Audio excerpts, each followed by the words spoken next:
Hello, I'm Sophie Hughes and I'm a health economist at Health Technology Wales. I'm going to be giving you an introduction to health economics in IPFR, and I'll do this by using two illustrative cases. Case one is the Olaparib Maintenance therapy case, and case two is Pembrolizumab beyond 2 years for metastatic squamous lung carcinoma. And then I'll finish up with some health economics tips and tricks. So, as a brief reminder, IPFR are requests to a health board to fund treatment which falls outside of the range of services they've agreed to commission. And this may be because there's insufficient evidence of clinical or cost effectiveness, because health technology assessment has not yet been conducted by NICE, AWMSG, or Health Technology Wales for that matter, or because the intervention is considered to be a relatively low priority. Our job is to robustly consider these requests within the wider context, i.e., that demand for NHS services is always likely to exceed the resources available. We need to keep health economic principles in mind, and we're trying to achieve allocative efficiency, i.e., maximising health gain at the population level within our given budget. We have to remember opportunity costs. When resources are scarce, we have to give something up to acquire something else. On the use of health economics in decision-making for IPFRs, the IPFR decision-making guide says, firstly, why is the patient likely to gain a significant clinical benefit from the proposed intervention? Does the intervention for that particular patient represent value for money compared with the alternative if the IPFR is declined? And when we say value for money here, we mean, is the incremental cost justified by the expected clinical benefits? Let's get started with the cases. Case one is Olaparib Maintenance therapy for BRCA2 mutated metastatic adenocarcinoma of the minor salivary duct. I like to start by clearly defining the PICA. So our population is a person with BRCA positive demonstrated platinum sensitive salivary gland tumour, and the intervention is Olaparib maintenance therapy. What is our comparator? We need to know what the patient would receive if this IPFR were declined. Would the person receive rucaparib, niraparib, or best supportive care? For the purposes of the rest of this case, I'm going to assume it's either rucaparib or niraparib, but I just thought I'd labour this point about clearly defining the comparator and getting it right from the outset. It's really important to get that right so that we end up getting the right costs and effects. For this case, there's no current HTA advice in this population.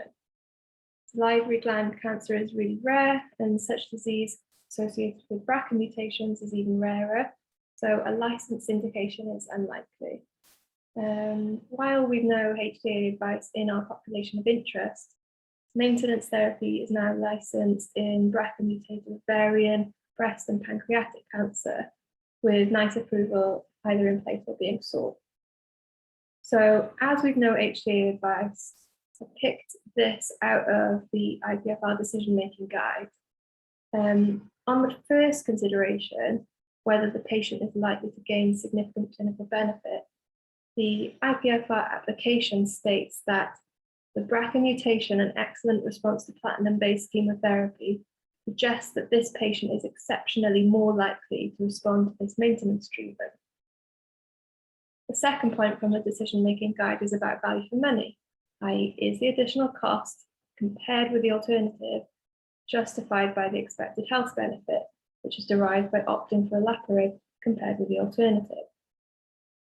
The clinician says in the application that this expected response for this patient would likely translate to very significant overall survival benefit. The application draws on clinical evidence in other BRCA mutated cancers where significant overall survival benefit has been demonstrated. It says that activity has been shown in advanced metastatic prostate cancer and BRCA mutated breast cancer. The kind of thing we should think about is whether these expected health benefits noted in the application are derived from studies comparing olaparib with best supportive care, or when olaparib is compared with alternative PARP inhibitors.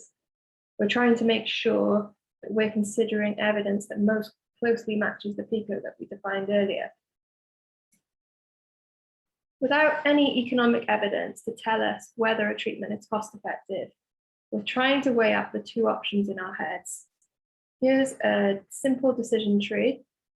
What we're trying to do is to consider all the likely upfront and downstream costs and all the health outcomes of either option for this patient. So let's try to map out what we're comparing in our heads, assuming we're comparing olaparib with an alternative PARP inhibitor. Simplistically, following treatment, a person can either respond, not respond, or die. This is the same for olaparib and the alternatives, but the probabilities here I've got with a question mark will vary because the effectiveness of each treatment may be different. If the person doesn't respond to whichever treatment they receive, they're likely to end up needing a hindquarter amputation of the right leg. For simplicity, let's stop there.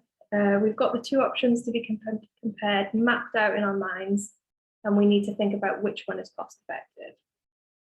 So let's start by thinking about the clinical evidence that we've got. Essentially, we're trying to fill in these percentages vaguely. In this case, we don't have directly applicable clinical evidence. So we're trying to decide if it's appropriate to extrapolate from evidence in other BRCA-mutated cancers. But we need to remember we're comparing with another PARP inhibitor. Did the studies in the other populations compare with the alternative PARP inhibitor, or were they comparing with best supportive care? If you're comparing with a different PARP inhibitor, is there likely to be a difference in effectiveness? If there is a difference between olaparib and alternative PARP inhibitors in response rate, this could lead to a difference in amputations downstream, which are expensive and will have quality of life implications. How about differences between olaparib and alternatives in rates of adverse events? The clinician favors olaparib over the other two PARP inhibitors available, partly because it has less toxicity. Let's think about costs and which we should be considering. In health economics, we consider an NHS perspective usually, and we're typically interested in costs of medical procedures, staff costs such as GP visits and visits to a specialist, time spent in hospital and medication costs. But we're not interested in productivity losses due to time off work, and costs incurred by patients or carers, or costs incurred by other government departments. These form part of a different perspective, and we're looking at the NHS perspective. After the costs, we go through the decision tree again, thinking about the same things, but this time for QALYs. In an ideal world, we'd be able to then work out the incremental difference between the two branches of the decision tree. And then we'd be able to work out our incremental cost effectiveness ratio. Where we don't have perfect data, we can't mathematically work out the ISA. We have to make decisions as to the likelihood that something is cost effective by taking some of these things into account. We've got to put the picture together from disparate sources of evidence, clinical effectiveness from studies in related populations, and upfront and downstream costs if we can find them. As I said, we're not going to have perfect data here, so we're probably not going to be able to work out the ISA. But to start to think about whether it's likely to provide value for money, we could crudely stick some costs and utilities in. And when we do so, it might make it seem a little bit black and white, but it's important to remember that there's a great deal of uncertainty here. Okay, so what are the upfront costs of treatment? PARP inhibitors are available on home care, providing savings of 20%. But is this applicable to both olaparib and the alternative PARP inhibitors? From the application, we can see that the acquisition costs are $5,562 for olaparib, $3,420 for rucaparib, and $2,916 for niraparib. Administration would also need to be considered at this point. I believe these are all orally administered. We also need to consider monitoring at this stage. It's not clear from the application what this monitoring would be, but for argument's sake, we could think about possibly liver function tests or more expensive scans. So I found the cost of a CT scan of one area without contrast for people aged 19 or over, and it's £72. So if we were assuming this happened twice a year, then the per month cost would be £12. And say you also needed a consultant-led outpatient appointment once every 6 months, a non-admitted face-to-face follow-up appointment with clinical haematology, it's £171.18. So that would work out as £28.50 per month. As you can see, this means that even with the extra monitoring, Olaparib is likely to be more expensive than alternative PARP inhibitors so far. But let's now move further along the branches of the tree. If we believe that Olaparib and alternative PARP inhibitors are similar in terms of effectiveness, then actually we'd have similar percentages of non-response. And this would translate to little difference in costs and effects between the two, from amputation surgeries and other things that depend on response rate. If we did think there was a difference between Olaparib and alternative PARP inhibitors, then maybe we'd have more non-responders for alternative PARP inhibitors, and then the knock-on effect could be more amputations. The simplest amputation of a single limb in the elective inpatient setting costs $8,613. You can see how this could start to affect the difference in costs between the interventions. So, Olaparib and alternative PARP inhibitors have similar effectiveness, but we think toxicity is lower for Olaparib. Again, crudely, because we don't have the probability of each adverse event and details of how severe these might be, but how much would management of that toxicity be? We're not sure exactly, but we know costs would be likely higher for Olaparib than for the comparator. I've had a little look on BNF for common adverse events of these drugs. They seem to be things like anemia, conjunctivitis, depression, gastrointestinal discomfort, photosensitivity reaction, rash. So I found a cost for a non-elective short stay inpatient attendance for a skin disorder with interventions of $2,852. So again, you can see how the higher toxicity could begin to add to the costs of the alternative PARP inhibitors and bring them more in line with Olaparib. However, we've got to remember that these adverse events might only occur in a proportion of people who have the drug, and we don't know how severe these adverse events are likely to be. Some of the adverse events might be quite cheap to manage, and some might be more expensive, and some might affect quality of life a lot, and others not. Overall, it seems that Olaparib is more expensive. Now we do the same for the health benefits in the second column in this table.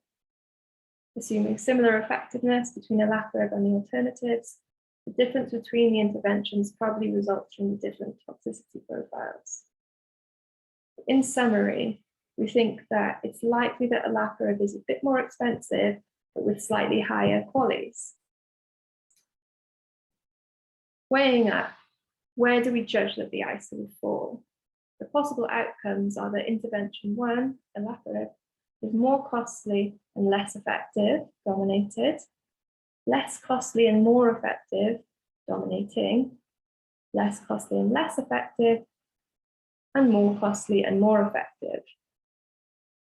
As we mentioned, Olaparib we think is more expensive and slightly more effective. So that's the top right-hand quadrant here. The next thing we'd have to decide is whether we think it's likely to fall below the line of £20,000 per QALY gains. On to case 2. Give a brief summary. Case 2 is a patient with a non-small cell lung cancer who has been treated for 2 years with Pembrolizumab and has achieved a near complete response with negligible side effects. However, NICE TA 447 states that treatment is provided up to a maximum of 2 years. This patient has received a full 2 years of treatment already, and next line therapy will be platinum doublet chemotherapy. As before, the first thing to do is to establish the PICO in our minds. The population is metastatic squamous carcinoma of the lung, previously treated with pembrolizumab. The intervention is pembrolizumab, but the IPFR specifically refers to the use of pembrolizumab post 2 years. And the comparator is platinum-based combination chemotherapy and stopping pembrolizumab. In this case, we know that there's UK guidance of relevance.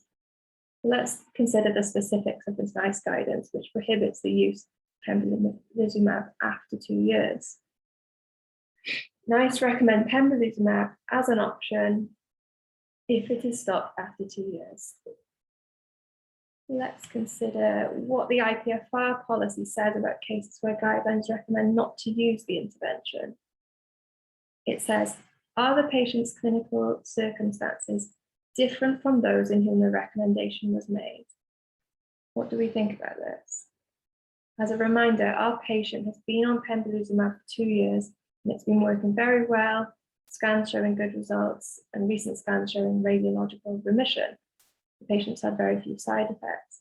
Do they match the population from the guidance? There are more conditions. The first being, is our patient's clinical condition significantly different? The second, if they are different, does this mean they're likely to gain more benefit? And the third, if so, does this additional benefit justify the additional costs? So, where did the NICE 2-year rule come from? The clinical evidence that informed the manufacturer-submitted health economic model came from a randomized controlled trial, which included a maximum treatment duration with pembrolizumab of 2 years. Therefore, the health economic model built off the back of this clinical trial assumed that all patients would stop treatment, even those whose disease hadn't progressed. The company's base case ICER was £30,000 per poly gained, including a 2-year stopping rule, and this was based on the list price. The actual ICERs used for decision-making couldn't be reported because of a commercial access agreement. Of note, this commercial access agreement, price for pembrolizumab, wouldn't apply to our case because our patient is outside of the 2-year stopping rule. Fairly consistently, the ICERs without the commercial access agreement price are higher than the £20,000 per poly threshold. Is there any other evidence that was not considered in the NICE model? The 3-year update of the Keynote 024 RCT, with a median of 44 months follow-up, reported that 10 patients who completed 2 years progressed and then received second course pembrolizumab. Of these 10 patients, 7 had a response and 8 were alive at 44 months. So the patient numbers here are very small, and these 10 people have all progressed. There's another single-arm study that included 14 treatment-naive patients who received 2 or more years of pembrolizumab, and of these, 12 experienced an objective response. The median duration of the response was 52 months.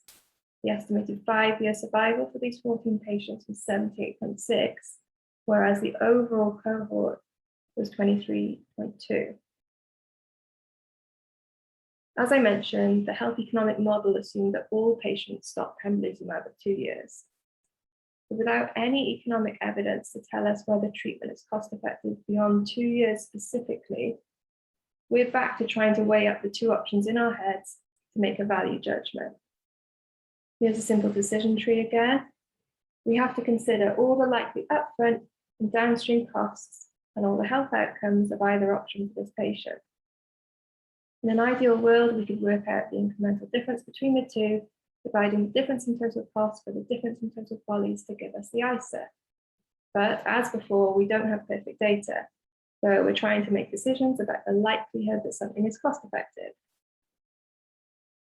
Starting with the cost of treatment with pembrolizumab, it's $89,420 per year, excluding VAT. We should note that these are higher than the costs that were supplied in the application because we're outside of the commercial access agreement beyond 2 years. What are the acquisition, administration, and monitoring costs of the alternative platinum-based chemotherapy? The applicant provided costs of $2,616 for 4 cycles of treatment. So considering upfront costs only, pembrolizumab is looking much more expensive at this stage. But let's look further downstream, starting with effectiveness. For continuing with pembrolizumab, we're drawing on that small amount of data I mentioned earlier in people who continued post 2 years in KEYNOTE-024 and the single-arm study. That's 28 patients in total, very small numbers and very uncertain. On the other hand, what's the effectiveness of stopping pembrolizumab post 2 years and starting platinum-based chemo? The NICE technology appraisal reported that a long-term treatment effect of pembrolizumab after stopping treatment is plausible, but its duration is uncertain. This actually suggests that the patient might continue to derive some benefit from pembrolizumab after stopping treatment for some period of time, which would make continuing to take pembrolizumab less favorable, as it's made the comparator better. It's unclear how long this would last, though. In terms of adverse events, the patient has tolerated pembrolizumab well up till now, whereas there is an increased risk of toxicity with platinum doublet chemotherapy, which will have cost and quality implications. Weighing up pembrolizumab beyond 2 years versus stopping it and starting platinum-based chemo, where do we judge that the ICER would fall? Remember to consider all upfront and downstream costs and all health outcomes. Possible outcomes, as before, are that pembrolizumab is more costly and less effective, dominated even, less costly and more effective, dominating, less costly and less effective, or more costly and more effective. This comes down to a value judgment. I want to finish with some tips. If you have health economic studies, and then if you don't. So starting with if you have health economic studies, the first thing to do, as we did earlier, is to get the PICO sorted, get the comparator right, consider what would actually happen to this patient if the request were declined, because that's the real decision that we're faced with. Do we have health economic evidence? If you have got health economic studies, perhaps they were identified in the application itself or were available in an accompanying evidence review. Does the population of these studies exactly match our case? If not, it might still be informative, but it starts to become less applicable. How about the intervention and the comparator in the studies? If the comparator is wrong, then the incremental costs and effects will also be different. Still, it can be informative. Health economists prefer cost-utility analyses, those that present cost per quality gained, because they consider both costs and effectiveness. However, if you've got a study that only looks at cost, you could think about whether the clinical evidence shows that the treatment is more effective, because this could translate to quality of life gains. Try to think about where it would fall on the cost effectiveness plane. Are there any scenarios of interest presented in the studies? Perhaps there's a scenario to draw on case 2, where everyone in the study who has not progressed is assumed to continue with the treatment past 2 years. This, as you can see, could be really informative. Is the health economic study based on the clinical evidence that you've considered? If it's not, what assumptions did it make about the effectiveness of treatment? Are there any other things limiting the applicability and the quality of the health economic studies? Just because a study is conducted in a different country doesn't mean it's not relevant. Try to think about how similar our health system is. Are there any other obvious limitations? Sometimes the costs used in studies for the intervention can be a little bit suspicious. So try to have a think. If you don't have any health economic studies, we've got to fall back on weighing things up in our heads based on bits of data like costs and the clinical studies identified. Costs of interventions and comparators may be provided in the IPFR application or in the evidence summary. Scrutinize the costs presented in the application. Are they in line with what you'd expect? You may wish to look for other costs, as I did earlier, such as the costs of hospitalizations for a particular condition. And this could be particularly useful if you've got clinical effectiveness evidence which shows that people in group A experience more rehospitalizations than in group B.